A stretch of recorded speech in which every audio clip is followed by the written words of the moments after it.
Hiccup Mummy by C. L. Vaughan, illustrated by Jessica von Innerebner.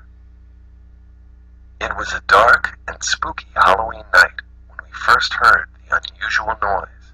Hick, hick, hick. We had never heard that sound while trick-or-treating before, and it wasn't coming from the owl in the tree. I had to find out what it was.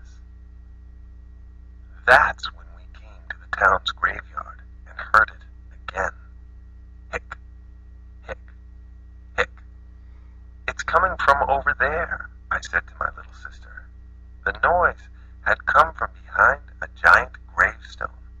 She fussed and said, I don't want to go in there to look.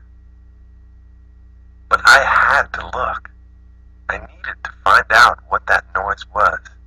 So I squeezed my sister's hand and said, It's okay, Sally. There isn't anything to be afraid of. And we walked over to the gravestone.